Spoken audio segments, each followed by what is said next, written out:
खलीलुर रहमान ने ऐसे ही नहीं कहा था कि 2 टके की औरत। अब 2 टके की औरत कौन सी है? दारो क्वीन। इसने साबित कर दिया कि 2 टके की औरत कैसी होती है। अब दारो क्वीन जो है आजकल सोशल मीडिया के ऊपर बड़ी वायरल है, उनके ऊपर बड़ी वो डिस्कशन हो रही है, बड़ा उनको बुरा भला कहा जा रहा है। तो चंद दिन पहले, ये कल परसों की बात है, कि उसका एक बयान भी आया कि लोग मुझे ट्रोल कर रहे हैं, मेरे ऊपर बातें हो रही हैं, मेरे फॉलोअर जा रहे हैं, मेरे टिकटॉक के फॉलोअर, यूट्यूब के फॉलोअर कम हो रहे हैं, मुझे नेगेटिव कमेंट्स आ रहे हैं। तो आप जब इस तरह के काम करेंगे तो इस तरह के काम तो होंगे ना। अब दारो क्वीन जो है उसने 2 टके की औरत कैसे बन के दिखाया।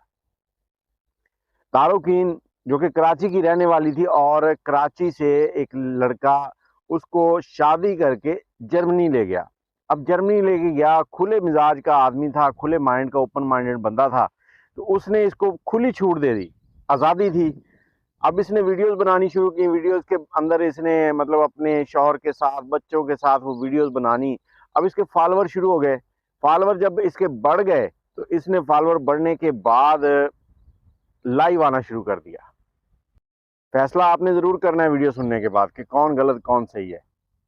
लाइव आना शुरू कर दिया। अब लाइव का फीचर जो है वो पाकिस्तान में तो नहीं है, वो बाहर के ममालिक में है। अब उसको मैं एक्सप्लेन ऐसे ही कर सकता हूँ कि लाइव ऐसे ही था जैसे बीगो लाइव होता था, लेकिन जितना वल्गैरिटी बीगो लाइव के ऊपर है उतनी टिकटॉक लाइव पे नहीं है, लेकिन है जरूर। अब वो जैसे नटर था, नटर आके बहुत सारी बातें गंदी करता था, इसी तरह से ये टिकटॉक लाइव के ऊपर भी मामला चलते हैं। टिकटॉक लाइव के ऊपर बैठकर दूसरी साइड पे लड़कियां बैठी होती हैं, एक दूसरे को टास्क दिए जाते हैं, बड़े बुरी बुरी बातें की जाती है एक दूसरे के साथ। आम रूटीन में इस तरह की लड़के लड़कों से भी बातें करते हुए कई बार सोचते हैं कि यार ये अच्छी बात नहीं है, जिस तरह की वहां पे लड़के लड़कियों से बातें कर रहे हैं। लेकिन इसके मियाँ ने इसको खुली छूट दे दी। इसने आज़ादी का इतना फायदा हासिल किया कि करते करते इसके 10 मिलियन जो हैं वो फॉलोवर हो गए। अब दारो क्वीन के ऊपर वीडियोस बनाना क्यों बनता है? 10 मिलियन पब्लिक फिगर है, आप पब्लिक के अंदर हैं और लोग आपको पसंद कर रहे हैं। 10 मिलियन मतलब 1 करोड़। 1 करोड़ में से कम 10 लाख लड़कियों ने या बच्चों ने भी आपको फॉलो किया होगा, जो आपके बच्चों की एक्टिविटीज देखते थे आपके टिकटॉक के ऊपर। तो वो आपको किस लिए फॉलो कर रहे थे कि आप उनको एक अच्छी चीज दिखा रही थी, आप उनको एक मतलब बच्चों के साथ खेलना, इस तरह की वीडियोस होती थी वो दिखाती थी। लेकिन आपने आगे आके क्या किया? जो काम आपने किया, आप एक टीचर के तौर पे थी, 10 लोग आपको फॉलो कर रहे थे, समझे कि आप उनको गाइड कर रही थी।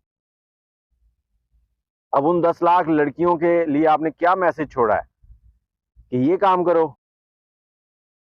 इस तरह करके इसने अपना ये मामला किया। अब इसने जो काम किया उसमें यह है कि इसने अपने शौहर को छोड़ा, 2 बच्चे हैं उनको छोड़ा, और उसके बाद जब इस पे ट्रोलिंग हुई तो इसने एक पैगाम दिया, वीडियो मतलब मैसेज अपलोड किया, जिसमें इसने लिखा कि मेरे शौहर के साथ 2 साल पहले अलैदगी हो चुकी है। मैं किन मसाइल से गुजर रही थी वो आप लोगों को नहीं मालूम। तो जो इनके फॉलोअर हैं वो इनसे भी ज्यादा तेज हैं। इनका दिमाग अगर छोटा सा है तो उनका फॉलो करने वालों का दिमाग उससे भी कहीं बड़ा है। उन्होंने खुरेदा, इनकी लाइफ को खुरेद कर उन्होंने 2023 में जून के अंदर इनकी जो बेबी थी उसके पैदा होने की जो फुटेज थी वो निकाल दी। उन्होंने कहा कि अगर इनको 2 साल हो गए शौहर से अलहदा हुए तो ये बच्ची कैसे आ गई, ये किसकी है? तो ये सारे मामला चल रहे थे। तो इतने में जो इनके नए हस्बैंड हैं, पुराने नहीं नए, उनकी बेगम ने भी एक तस्वीर अपलोड कर दी, जिसमें ये शादी से पहले ही दारो क्वीन और वो लड़का जो नई वाला है वो दोनों आपस में एक गाड़ी के अंदर बैठे हुए हैं, डेट कर रहे हैं एक दूसरे को। अब उसने साथ में ये भी लिखा कि पाकिस्तानी सारे मर्द ही इस तरह के चीटर हैं। अब एक तरफ खलीलुर रहमान की 2 टके की औरत आ गई, दूसरी तरफ 2 टके का मर्द आ गया जो अपनी बीवी और बच्ची को छोड़ चुका है। उसकी बीवी जो थी वो तुर्किश थी और एक बेटी थी उनकी प्यारी सी। अब ये सारा मामला टिकटॉक लाइव से शुरू हुआ। दारो क्वीन टिकटॉक लाइव पे आई, वो वहां पे डायमंड और इस तरह गिफ्ट सेंड किए जाते हैं जिनकी अच्छी खासी मालियत होती है, और ये लड़का दारो क्वीन को वो गिफ्ट सेंड करता था जिनकी मालियत लाखों में होती थी। अब टिकटॉक के ऊपर जब मालियत लाखों में थी तो उसमें 65% टिकटॉक खा जाता है, बाकी 35% जो है वो उसको मिलता है जिसको वो सेंड किए जाते हैं। तो दारो क्वीन और उसने मिलके आगे मामला बढ़ाए और इन दोनों ने शादी कर ली। अब दारो क्वीन की शादी के बाद अब ये जो रोना धोना है ना, ये गलत है। अब क्यों रो रहे हो, पहले सोचना चाहिए था। अब 2 बच्चे हैं, पहला हस्बैंड इतना अच्छा है जो आपको पाकिस्तान से जर्मनी ले गया, उसने आपको ओपन माइंडेड खुली इजाजत दे दी, आप जो भी करें। उसकी तरफ से कोई रोक टोक नहीं थी, बल्कि वो खुद आपके साथ पार्टिसिपेट करता था। उसके बाद भी आपने उनके साथ ये किया। अब औरत को जैसे ही आजादी मिली तो औरत ने अपने पर खोल लिए उड़ने के लिए। अब वो उड़ना शुरू हो गई, उड़ी है तो किसी दूसरे के घोंसले में जा बैठी है। अब वो बंदा पीछे बैठा देख रहा है, उसकी तरफ से कोई भी अभी तक ऐसा कोई बयान नहीं आया, लेकिन दारो क्वीन और इसका जो नया शौहर है वो लोगों की तनकीद के अंदर है। फैसला आपने करना है कि इन दोनों में से 2% का कौन है, कि किसने ये खलीलुर रहमान का जो कॉल था उसको पूरा किया। अब 2% की दारो है या 2% का उसका शौहर है, कमेंट में जरूर बताइएगा। और जब हम पब्लिक फिगर हो जाते हैं ना, पब्लिक फिगर मतलब आप एक लोग आपको जानते हैं, आपको फॉलो कर रहे हैं, तो आपको हर काम जो है ना बड़ा परफेक्ट करना पड़ता है, क्योंकि आप उनको एक टीचर की तरह गाइड कर रहे हैं। जो आपने करना है उन्होंने उससे जरूर कुछ ना कुछ हासिल कर लेना है।